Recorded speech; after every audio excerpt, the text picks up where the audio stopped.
बेलपत्र। ओम श्री शिवाय नमस्ते। जरा ध्यान देना हो। ओम श्री शिवाय नमस्ते। ओम श्री ये बेलपत्र जो होता है, ओम श्री शिवाय नमस्ते।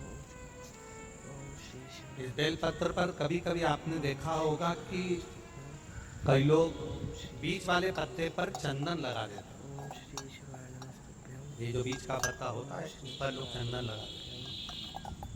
श्री शिवाय शिव महापुराण की कथा कहती है, ओम श्री शिवाय नमस्ते। अगर भूलवश भी अनायास आपके पास बेलपत्र भी नहीं है, शिव जी का चढ़ा हुआ बेलपत्र भी अगर आपने उठा लिया और उठाकर उस बीच वाले पत्ते पर एक चावल का दाना रखकर भी आप भगवान भोलेनाथ को समर्पित कर रहे हो, तो ये समझ लेना कि तुमने महीना, 2 महीना, 4 महीना, 6 महीना, 8 महीने में, हम तो हमेशा कहते आए हैं, आज फिर कह रहे हैं, 1 महीना पूरा हो जाए जल चढ़ाते, 2 महीना पूरा हो जाए जल चढ़ाते, 3 महीना पूरा हो जाए, 4 महीने पूरे हो गए, 6 महीने पूरे हो गए, या आपका साल भर पूरा हो गया, प्रयास करा करो एक बीच वाले पत्ते पर एक चावल का दाना रखकर शिव जी को समर्पित करना। क्यों?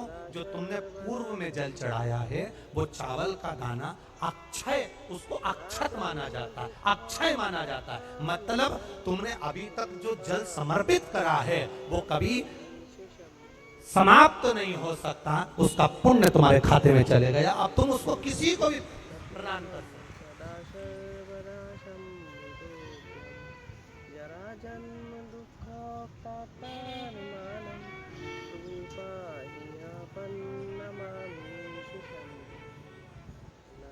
बहन भाई को तिलक कर दी है रक्षाबंधन पर, माथे पर तिलक लगाने के बाद में चावल लगाती कि नहीं लगाती? बोलो, जम के बोलो जरा। लगाती है? बोलते जाओ जरा। लगाती, ठीक है। मंदिर में आप पूजन कर रहे हो, घर में कोई अनुष्ठान कर रहे हो, पंडित जी तुम्हारे मस्तक पर तिलक करते हैं तो चावल लगाते कि नहीं लगाते? बोलो बोलो, जम के बोलो। लगाते। तुम्हारे घर में शादी ब्याह होता है तो तिलक करा जाता है तो चावल लगाया जाता कि नहीं लगाया जाता? लगाया जाता। सब समय पर चावल, मस्तक पर कंकु का तिलक, चंदन का तिलक, जो भी तिलक तुम्हारे मस्तक पर लगा है, कोई अगर लगाएगा शुभ कार्य में तो चावल जरूर लगाएगा। बस एक कार्य ऐसा होता है जिस समय पर मस्तक पर तिलक करा जाता है पर चावल नहीं लगाया जाता।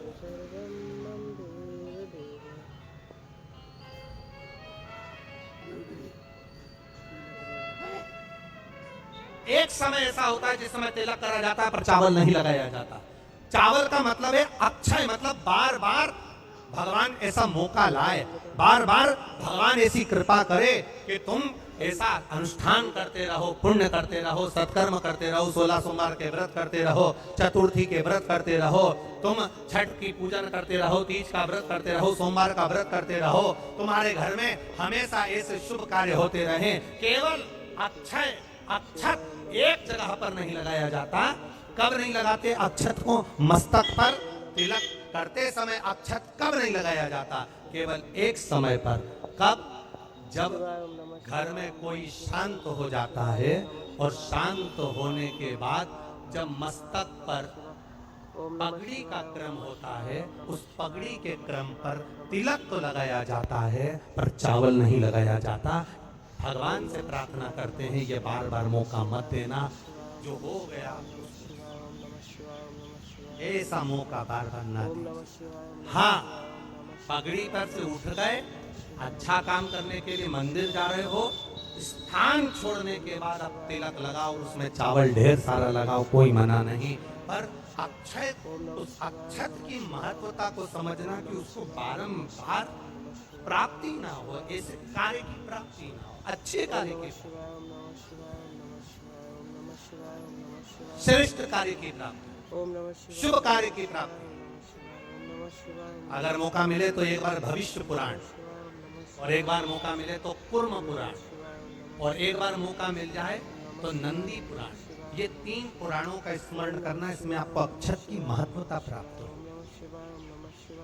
भविष्य पुराण, कूर्म पुराण और नंदी पुराण।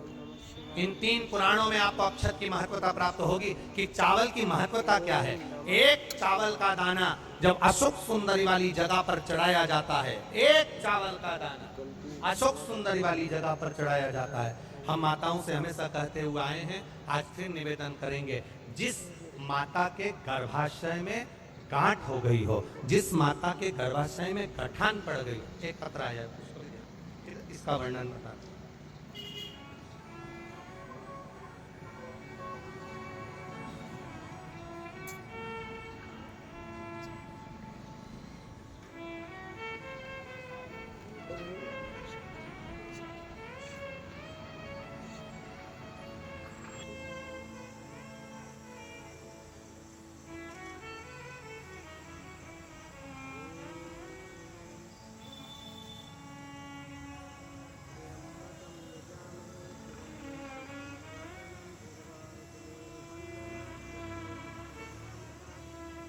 मैं गंगा बरोसिया प्रीतनगर भोपाल से हूँ। कहीं बैठी हो तो हाथ हिला सकती हूँ। मैं गंगा बरोसिया प्रीतनगर भोपाल से हूँ। एक चावल का दाना और 1 लोटा जल, एक बेलपत्र का महत्व क्या है, इस पत्र को आप लोग टीवी चैनल के माध्यम से रेडियो पर भी पढ़ सकते हैं। हम जो पत्र पढ़ते हैं वो आप भी अपने आनंद के साथ उस पत्र को पढ़िए। मेरे पति को एक गांठ हो गई, उस गठान का ऑपरेशन डॉक्टर ने बोला, और गांठ इतनी विचित्र थी कि उठने बैठने में भी आफत कर रही थी। तब शिव जी पर एक चावल का दाना समर्पित करना, एक बेलपत्र समर्पित करना प्रारंभ करा। शिव जी पे चढ़ा हुआ जल पीना प्रारंभ करा। सीहोर गए, वहां से रुद्राक्ष लाए, उस रुद्राक्ष का जल शंकर भगवान को चढ़ाना प्रारंभ करा। जिन डॉक्टरों ने ऑपरेशन का कहा था, 22 दिन के बाद हम उनको चेक कराने के लिए गए तो गठान गल चुकी थी। एक चावल का दाना हमारे सुख का अनुभव करा देता। अगला वर्णन उन्होंने लिखा, गुरुजी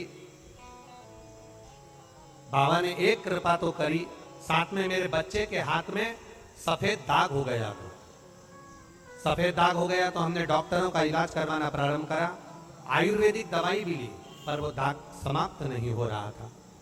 जब दाग समाप्त नहीं हो रहा था तब शंकर जी के मंदिर में जाकर समी के पत्ते का आपने जो प्रयोग बताया था वो करना प्रारंभ करा, और बाबा की कृपा से शिव जी का चढ़ा हुआ जल शरीर पर लगाना, और पूर्णिमा के दिन गाय जो अपने बछड़े को दूध पिलाती है उसका जो फेन बछड़े के मुंह पर आता है वो शरीर पर लगाना, और लगाकर उसको बैठना, उससे मेरे बच्चे के शरीर पर से सफेद दाग पूरा समाप्त हो गया। ये शिव तत्व, ये शंकर।